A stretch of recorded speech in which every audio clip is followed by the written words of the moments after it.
everyone. Welcome to today's episode of 10-Minute Marketing. I'm your host, Sonja Crystal Williams. All right, so joining me today, I have a friend, special guest, I'd say colleague, partner, so many different things. Thank you so much for being here. I'm with Stephanie Lichtenstein.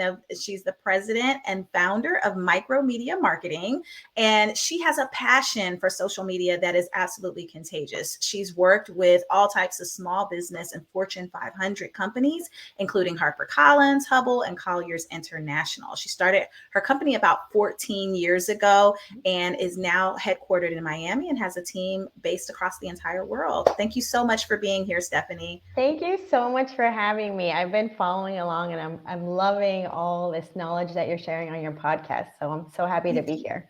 Yes, well, you are quite knowledgeable too. That's why I wanted to invite you to jump in and just share a little bit about your journey. So let's start with that. You started your company 14 years ago. It's a social media agency. Tell us a little bit more about what you all do at Micro Media and how you got started. Absolutely. So my background was actually in online marketing. So I was working with an agency down in Miami, and they were doing everything from building websites to email marketing, SEO, PPC. And this was in the very early stages of social media.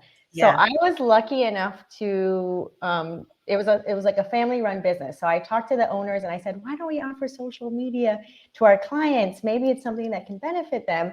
And they let me open their social media department. And I was in my early 20s at the time. So I'm going to date myself a little bit.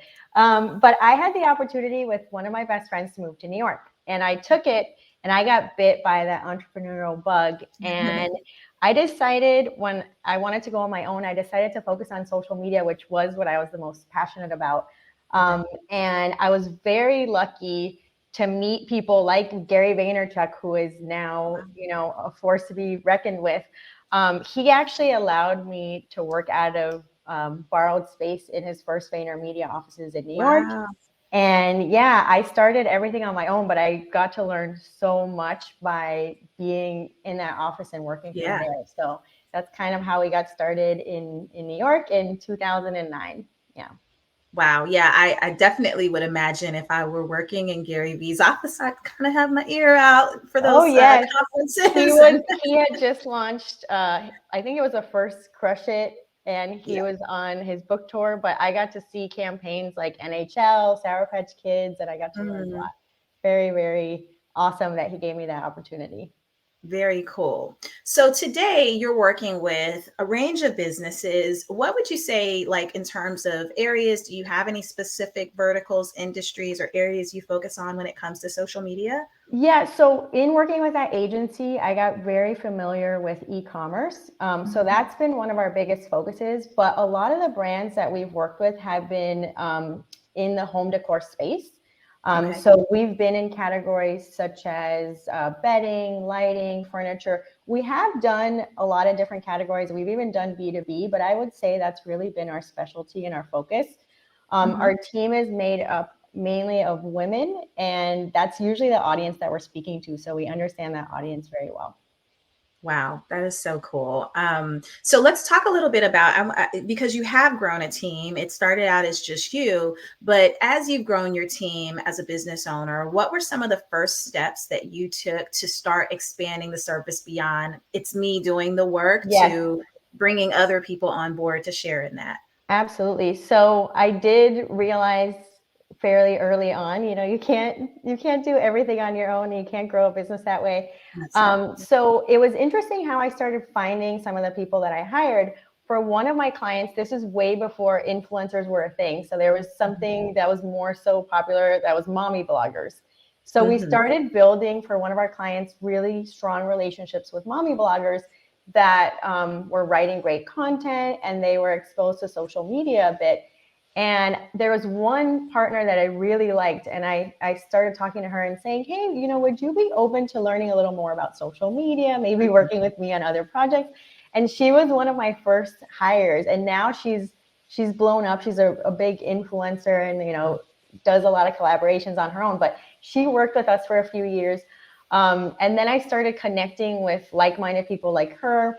I even have hired some of my friends, but a lot of what I have focused on is just trying to work with like-minded people that already have an interest. So I don't mind even teaching someone some of the tools beyond that in social media. But if I see that they're somewhat in the space or they have a passion for home decor and they're good writers or they're already creating videos and they're content creators, I Mm-hmm. take those opportunities and then talk to them and see if there's a way to work together on other projects. So Yeah. that's successful, actually. Very cool. I mean, it takes a lot to grow a business. So you Yes. really bring up a lot of good points about what, kind of what it takes to get there. So speaking of growth, so you have to, of course, bring on a team when you're growing a business, and yours is pretty well established. You've had it for a while now. Along the way, as you've been growing the business, how have you grown the business in terms of different channels that you've said, hey, we should be doing email campaigns or cold outreach or networking? There's so many Yeah. different channels that businesses can tap into. Oh, throughout the past 14 years, what have been some of the most valuable channels for you? Yeah. So as you know, because you're a business owner as well, it's a lot of ups and downs, but the most important thing are those real life partnerships.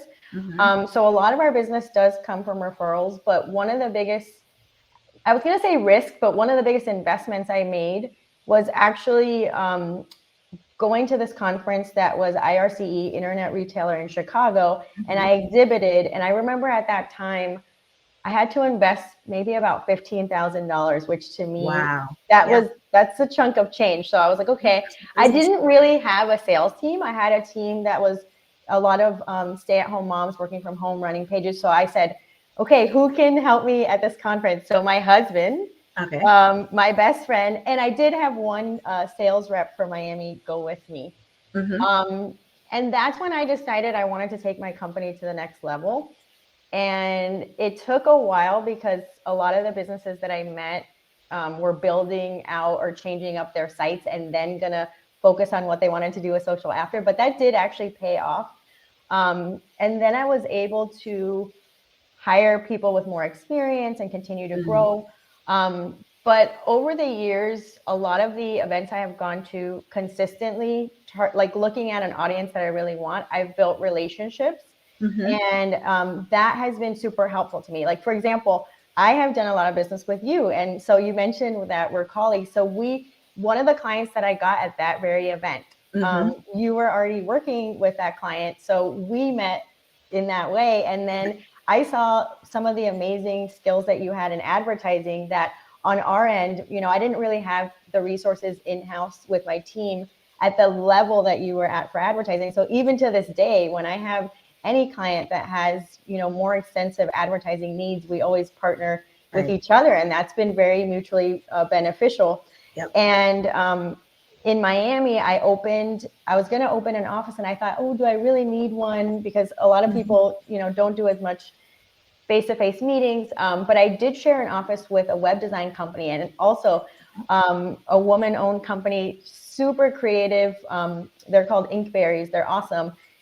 I was like, why? I was going to open an office, I think, in her same building. And she said, why don't we just share an office? And, you can come in when you have meetings. So I would go in a couple times a week. And it was great to get creative ideas from her. But again, we would work on projects together. So she would launch websites.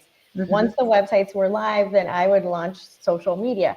So Yeah. it's really great to build relationships and see how you can complement each other and Mm-hmm. maybe offer different services that can benefit each other.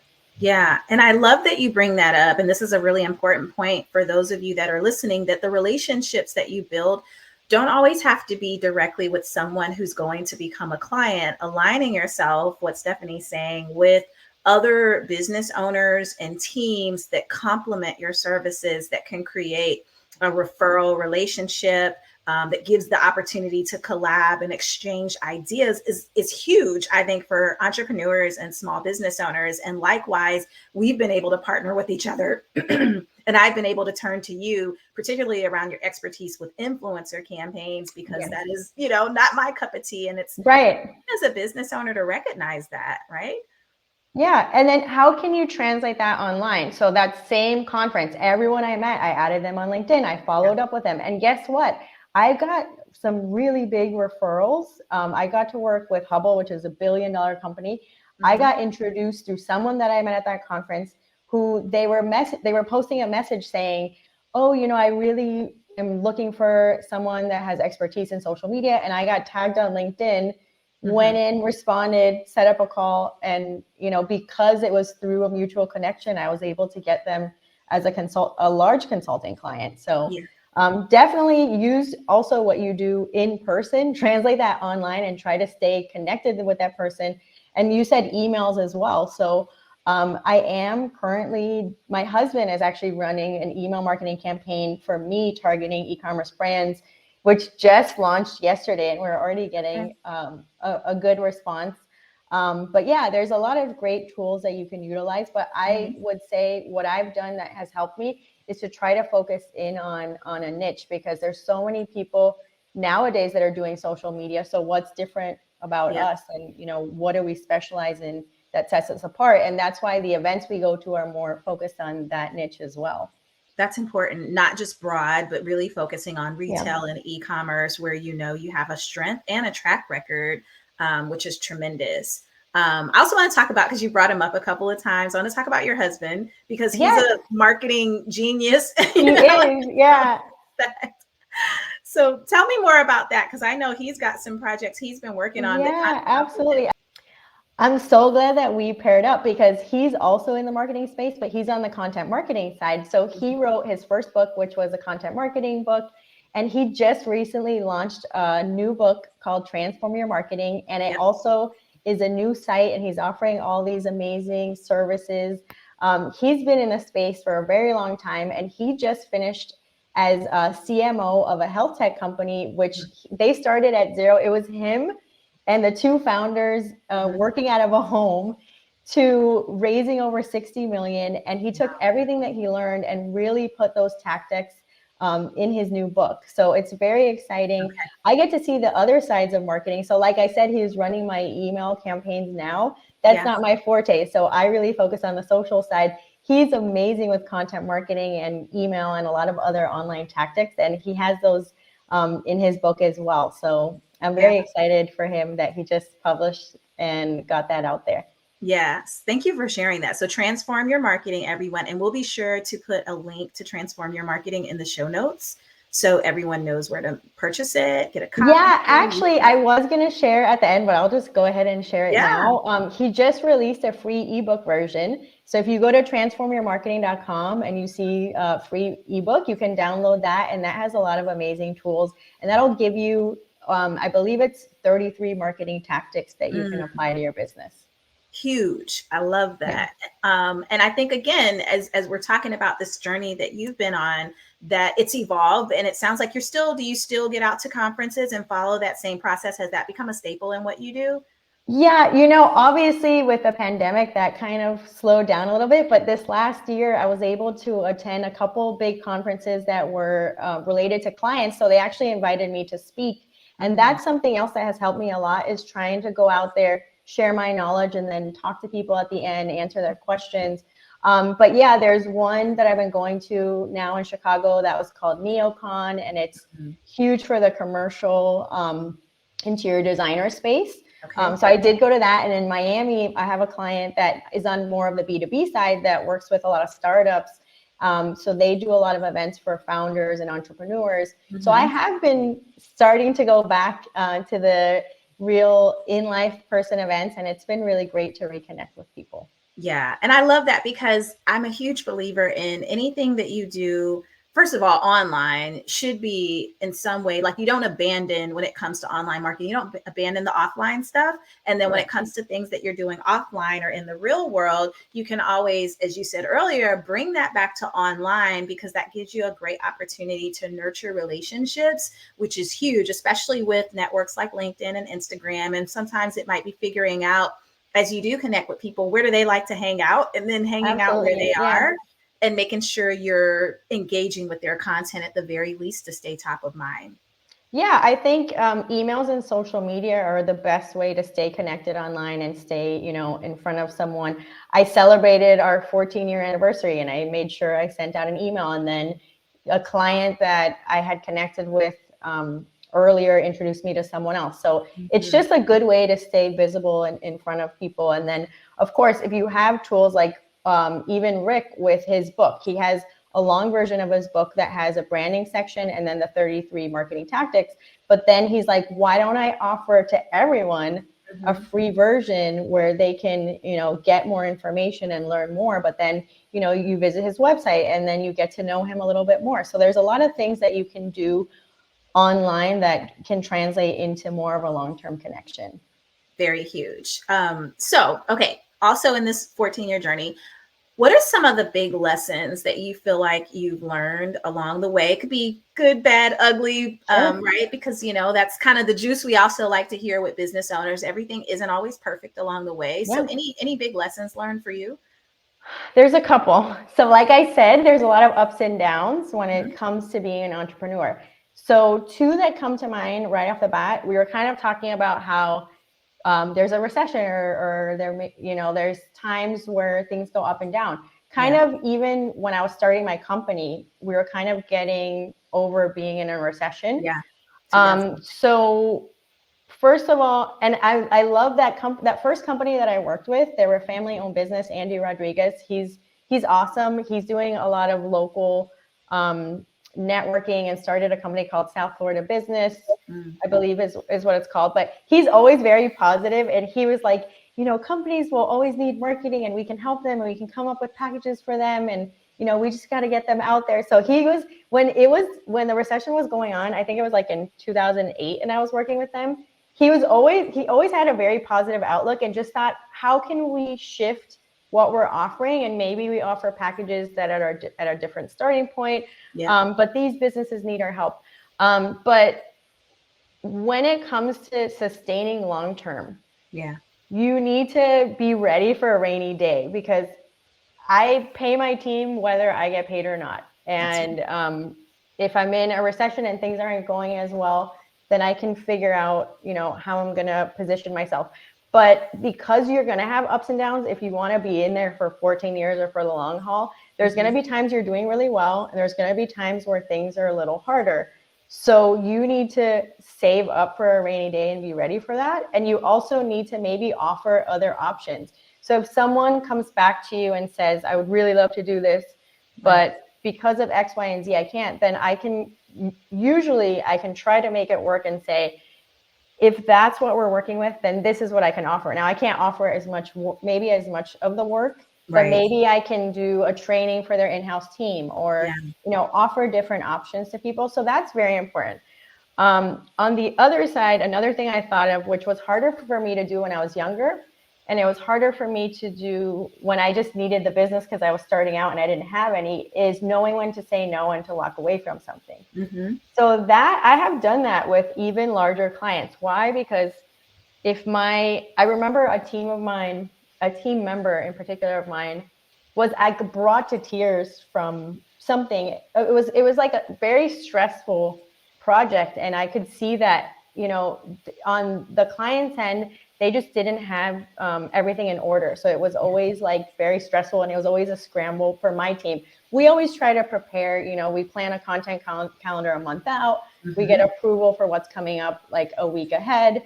But when on the other end, they were not like ready to be organized in that way. And it was just very chaotic when I saw what it was causing to one of my team members, and even to myself. If I couldn't sleep at night, I have been stressed to the point of my eye twitching. And if it affects your health, I decided a while back to walk away from things like that.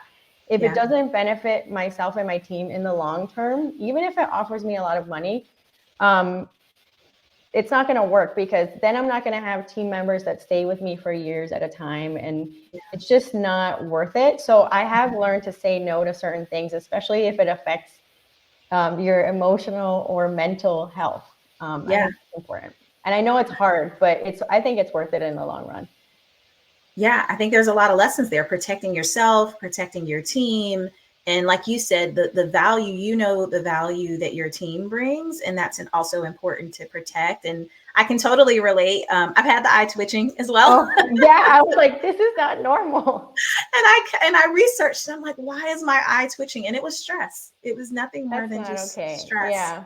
So it happens. And as business owners, we really have to figure out those moments where it's appropriate to say no, even when it looks like it's a good opportunity. What does that mean, really? So Yeah, that's huge too. absolutely. All right, so we're going to end in our lightning round with just a few quick Ooh, fun okay. questions. Yep. So lightning round is just, I'm just going to fire off a couple of questions, Okay. just short answers, and just so our audience can learn a little bit more about you, right? Because the fun side of being an entrepreneur is, to some degree, you are making your own schedule, you're creating some of your own Yeah. roles. So for you, what are some of the things, like just name one or two things that have really you've enjoyed as an entrepreneur, some of the big benefits that you've gotten out of it? Absolutely. So right now I am in Montreal. So even though I am headquartered in Miami, I decided, why endure the hot summer and the hurricane season when I can be in a completely different place? And we have been loving it. So that, as long as I have good Wi-Fi, that to me is that freedom of having your own business, is Mhm. being able to be in any location as long as you have good Wi-Fi. I love that. Yeah. Yes, I same. You have enjoyed that as well. Yeah. Yeah. um, okay, another question would be, what do you feel like is the most fulfilling about what you do? So when actually, I know I keep talking about Rick's book, but I've Mhm. been in marketing for so long, and I actually had to rethink how I was talking about my business, or why was I even doing what I was doing. And I think the most fulfilling thing is being able to work with my team and them having the flexibility to do what they want. That's huge. Because I love being able to be wherever I want, and a lot of my team members are stay-at-home moms. So like, Mhm. they can make their own schedule and they can go pick up their kids, or they can go to the park. They can have that freedom and flexibility to do what they want. Mhm. And there's something really empowering about that, that I can have that for myself, but I can also have that for some of my friends and for my team. And that makes me super happy. And then for my clients, like I'm really proud that I've been able to grow their brands and use social media as a tool to help them. Mhm. So when I really thought about what was important to me and what mattered, those were the two things that were top of mind. Very cool. All right, final question. Um, any great, and we talked about transform your marketing. So again, everyone, be sure to look out for that link in the Mm-hmm. notes as a great resource. But beyond that, any books, courses, webinars, seminars, anything like that that you've been to that's been really valuable for your personal growth? Wow. That is a tough one for me. Obviously, I spent a lot of my time this year editing and reading Rick's book. Yeah. There's a book that I have in my cart that I haven't gotten yet. Um, Man, I don't know if I can pull it up right now, but Okay. it's basically the point of the book, and I'll put it in the show notes, but the Mhm. point of the book is, when you are successful and you get to a certain point, after that, like, you got to focus on your life. So as an entrepreneur, Mhm. your business is like the number one thing that you're always thinking about. But like, what is your life beyond that? Yeah. And how much money is enough money? Like, because I think about happiness, and even I did take the Yale course. I think it's, Through Coursera, like one of those. Oh, I know what you're talking yeah, about. I know yeah, exactly yeah. what you're talking about. Yeah. Yeah, We'll I'm put that in the forgetting the notes too, exact names. everybody. We'll put them in the notes. But Yeah. at the end of the day, we talked about like putting mental health first and things like that. I Mhm. also think about money and like chasing after money and being on that wheel. And, do I want to help my parents because they were immigrants and they sent me to a private school and they sacrificed so much for me? Like, Yeah. there's a certain level. And then after that, I don't think it's important. So I'm sorry, I don't know the names, but I will throw them in the notes. There is a Yep. book that's really good for that. And Mhm. then there is a Yale course that I took, and it's more happiness related than it is business related, but I think it's Yep. very useful. So that's a good one. That's a really good one. I know exactly. And now I'm inspired. I want to take the course. I've seen it and I have not signed up Yeah. for it yet. I'm also, well, this is different. I'm studying another language. So since I'm in Montreal right now, I'm studying French. So I've been spending a lot of my free time taking courses at l'Alliance. Mhm. And my teacher is from India, but she got to the point where she now dreams in French and uses French as her first language. So one of my goals is to learn French. My grandfather was French. My parents speak French. So I've been spending a lot of my free time, taking courses online. So Very cool. Thank you yeah, so much for thank sharing you your for having story, me. Yeah, Stephanie. Appreciate you being here. All right, final thing. Let us know where we can find out more about you and yeah, micromedia marketing. absolutely. So you can go to micromediamarketing.com. If you have any questions, you can even email me, Steph, STEPH, at micromediamarketing.com. And then on social, across the channels, it is just the business name, Micromedia Marketing. And then myself, if you want to follow me, it's more of a personal side, but it mixes some business. My name is Micro Steph. And you can even add me on LinkedIn. I'll include that in the notes. I would be happy to connect with you if you have any questions about social media. I'm always happy to take a look and give you some feedback and some thoughts. Mm-hmm.